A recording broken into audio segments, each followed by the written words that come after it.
నమస్తే welcome to 99 TV నేను అఖిల ఇక డీటెయిల్స్ చూస్తే నర్సరావుపేటలోని ప్రైవేట్ ఆసుపత్రిలో అవుట్ పేషెంట్ రోగుల సేవలు బంద్ చేశారు. ఇండియన్ మెడికల్ అసోసియేషన్ పిలుపు మేరకు ఈ నిర్ణయం తీసుకున్నట్లు చెప్పారు. కోల్కతాలో జరిగిన ఘటనకు నిరసనగా ఇవాళ దేశవ్యాప్త బంద్కు ఐఎంఏ పిలుపునిచ్చింది. ఇందులో భాగంగానే బంద్కు పిలుపునిచ్చినట్టు ప్రైవేట్ మెడికల్ ఆసుపత్రుల యాజమాన్యం ప్రకటించింది. దేశంలో మళ్లీ కోల్కతా లాంటి ఘటనలు పునరావృతం కాకుండా ప్రభుత్వాలు కఠిన చట్టాలు తీసుకురావాలని నగోతు ప్రకాష్, కరసాని శ్రీనివాసరెడ్డిలు డిమాండ్ చేశారు.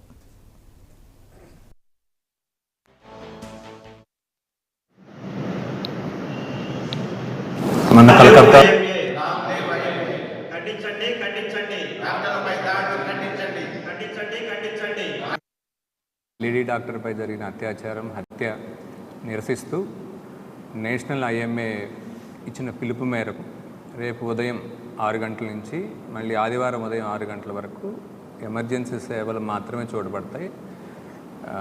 రొటీన్ ఓపీడీ కానీ ఎలెక్టివ్ సర్జరీస్ కానీ ఉండవు. ఎమర్జెన్సీ సర్జరీస్, ఎమర్జెన్సీ కేసులు మాత్రం చూడబడతాయి. దాంతోపాటు మన ఐఎంఏ తరఫున మేము డిమాండ్ చేస్తుంది ఏంటంటే, ఇలాంటి దాడులు హాస్పిటల్ డాక్టర్స్ మీద కానీ వైద్య సిబ్బంది మీద దాడి జరిగినప్పుడు వాళ్ళని కఠినంగా శిక్షించాలి. నాన్ బెయిలబుల్ కేసు కింద అరెస్ట్ చేసి శిక్షలు కూడా కఠినంగా ఉండాలి. ఇంతకుముందు రాజశేఖర రెడ్డి గారు ముఖ్యమంత్రిగా ఉన్నప్పుడు ఒక జీవో తీసుకొచ్చారు హాస్పిటల్ మీద దాడులని వ్యతిరేకంగా. దాన్ని ఇంకా చిత్తశుద్ధితో ఇంప్లిమెంట్ చేయట్లేదు.